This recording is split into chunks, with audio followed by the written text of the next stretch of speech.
मेरा घर नरखेड़ा पा, पांडुन नागपुर में है, जो मध्य प्रदेश और महाराष्ट्र बॉर्डर पर स्थित है। सन 1968 की बात है। उन दिनों घर पर गीता प्रेस गोरखपुर से कल्याण पत्रिका आती थी, जिसे मैं खाली समय में पढ़ती रहती थी। उन्हीं दिनों मेरे यहाँ कपड़े धोने के लिए एक धोबिन भी आती थी। उसने मेरी स्वाध्याय प्रियता को देखा था, अतएव एक दिन मुझसे कहने लगी, हमारे घर पर भी एक पत्रिका आती है, आपको अच्छी लगेगी, आप कहें लेती आऊँ। मेरे हामी भरने पर दूसरे दिन वह पत्रिका लेकर आई। पत्रिका के मुख्य पृष्ठ पर अखंड ज्योति लिखा था। पत्रिका ने मेरे अंदर की ज्योति जला दी। पहली बार मैंने व्यवहारिक अध्यात्मवाद, वैज्ञानिक अध्यात्मवाद आदि शब्दों को सुना और उनके तथ्यों से अवगत हुई। मैंने अखंड ज्योति पत्रिका के लिए चंदा जमा कर दिया। इस प्रकार वह हर महीने अब मेरे यहाँ आने लगी। स्वाध्याय का क्रम बना तो व्रताचार का सिलसिला भी शुरू हुआ। परम पूज्य गुरुदेव से मन में उठने वाले विभिन्न समस्याओं का समाधान भी होने लगा। गुरुदेव के पत्र मेरे लिए मार्गदर्शक का काम करने लगे। शीघ्र ही गुरुदेव से गहन आत्मीय संबंध स्थापित हो गया। सन 1969 की बात है। गुरुदेव का एक पत्र मेरे पास आया कि मैं नागपुर जा रहा हूँ, यदि संभव हो तो मिलने आ जाना। चूँकि ट्रेन मेरे गांव नरखेड़ा से होकर गुजरती थी, इसलिए गुरुदेव से मिलना आसान था। उस समय ट्रेन में साधारण डिब्बे ही होते थे। गुरुदेव ने अपने डिब्बे की पहचान के संबंध में लिखा था कि उसके बाहर फूलों की मालाएं टंगी होंगी। पत्र पाकर मैं बहुत खुश हुई। जब वह तारीख आई तो सही समय पर मैं स्टेशन पहुंची। डिब्बा ढूंढ लिया, पर गुरुदेव को पहचानने की समस्या थी। उन्हें कभी देखा ना था। इसी ऊहापोह में मैं डिब्बे में घुसी और इधर उधर देखने लगी। तभी मेरे कानों में एक आवाज़ टकराई, सावित्री तुम आ गई बेटी। मैंने आवाज़ की और नज़रें उठाई तो सामने एक दुबले पतले शरीर, चेहरे पर दाढ़ी मूंछों का अभाव वाले महापुरुष साधारण धोती कुर्ते वाले लिबास में दिखाई पड़े।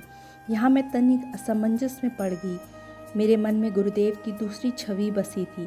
मुझे दुविधा में देख एक बार फिर उन्होंने आवाज़ लगाई, बेटी गुरुदेव मैं ही हूँ। तब मैं सचेत हुई और उनके पास गई। पंच प्रतिष्ठित मुद्रा में प्रणाम किया और एक ओर बैठ गई। कुछ औपचारिक बातें हुई। उसके बाद हम लोग नागपुर पहुँचे। नागपुर में गुरुदेव मोटेश्वर पारधी के यहाँ पहुँचे, जो अखंड ज्योति के मराठी संस्करण के संस्थापक थे। हम लोगों के भी रुकने की वहीं व्यवस्था हुई। हम 3 लोग, मैं, पंडित लीलापत शर्मा और रमेश चंद्र शुक्ल। वहाँ गुरुदेव से देवतुल्य वात्सल्य पाकर मैं भाव विभोर हो गई। सन 1971 में मथुरा से विदाई के बाद मैं परम पूज्य गुरुदेव से मिलने शांति कुंज आई। गुरुदेव ने कहा कि तुम शांति कुंज आ जाओ। मैंने कहा बेटी की शादी कर लूँ फिर आऊँगी। इस तरह मैंने बेटी के विवाह के पश्चात अप्रैल 1974 में सदा के लिए शांति कुंज आ गई। यहाँ मुझे परम पूज्य गुरुदेव वंदनीय माता जी का इतना अगाध स्नेह मिला कि मैं 8 वर्षों तक घर नहीं गई। 8 वर्ष उपरांत एक दिन मैं घर जा रही थी। गाज़ियाबाद में ट्रेन रुकी। मैं पानी लेने के लिए उतरी। मैं पानी अभी भर भी नहीं पाई थी कि ट्रेन चल पड़ी। मैं घबरा गई। लगा कि अब ट्रेन में नहीं चढ़ पाऊंगी। तभी 2 लड़के आए। दोनों ने एक हाथ पकड़ा और मुझे तेज़ी से मेरे डिब्बे की ओर ले जाने लगे। डिब्बा आया तो गेट का हत्था पकड़कर मैं चढ़ने लगी, किंतु हत्था भी मैं पकड़ भी नहीं पाई थी कि दोनों हाथ छूट गए। मुझे लगा अब मौत निश्चित है। तभी उन दोनों लड़कों ने मुझे सहारा देकर डिब्बे के अंदर धकेल लिया। मैं अंदर पहुंच गई, पर बहुत घबराई हुई थी। मेरी सांस फूल रही थी। कुछ देर बाद सामान्य हुई। मुझे उन लड़कों का ध्यान आया कि उन्हें धन्यवाद दे दूं। डिब्बे में बहुत खोजा पर वे नहीं मिले। मैं सकुशल घर पहुंच गई। लौटकर जब मैं शांति कुंज वापस आई तो वंदनीय माता जी से मिलने गई। वे कहने लगी, तुम लोग आचार्य जी को बहुत परेशान करते हो। यात्रा करते समय ध्यान रखा करो और सावधानी बरता करो। तब मुझे पता चला कि वह 2 लड़के और कोई नहीं, परम पूज्य गुरुदेव ही थे। यह जानकर मेरे शरीर में रोमांच हो आया और आँखों में आंसू। शांतिकुंज में मैं व्रताचार विभाग में कार्य करती थी। बाहर से परिजनों के जो पत्र आते थे उन्हें पहले माताजी स्वयं खोलकर पढ़ती थी, बाद में उत्तर लिखने के लिए हम लोगों को दे देती थी। एक दिन एक लड़के का पत्र आया कि उसके मित्र को कैंसर है। उसने गुरुदेव को संबोधित कर लिखा है कि आप आशीर्वाद दे देंगे तो मेरा दोस्त ठीक हो जाएगा। चिकित्सकों ने तो अपने हाथ खड़े कर लिए हैं, उसे 2-3 महीने का मेहमान बताया है। इधर उसने पत्र डाला और उधर रात्रि में दोनों को सपना आया।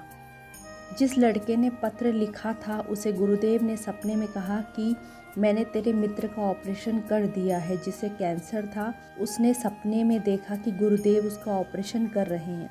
दूसरे दिन प्रातः जब वह दोनों मिले तो अपने अपने सपने की चर्चा की। दोनों को विश्वास हो गया कि बीमारी अब ठीक हो जाएगी।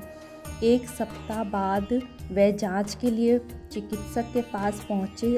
वह आश्चर्यचकित हो उठा। चिकित्सक ने कहा कि तुम्हारा 70% घाव तो सूख चुका है, कौन सी दवा खाई? लड़के ने कहा, मैंने कोई दवा नहीं खाई, यह सब तो मेरे गुरु का आशीर्वाद से हुआ है। डॉक्टर ने कहा, तुम्हारे गुरु समर्थवान हैं, वह कहाँ रहते हैं? मैं भी उनसे मिलना चाहता हूँ। लड़के ने नाम पता बता दिया। बाद में वह डॉक्टर भी गुरुदेव से मिलने आया और सदा के लिए उन्हीं का होकर रह गया। ये कहना था सावित्री देवी जी का शांति कुंज हरिद्वार से।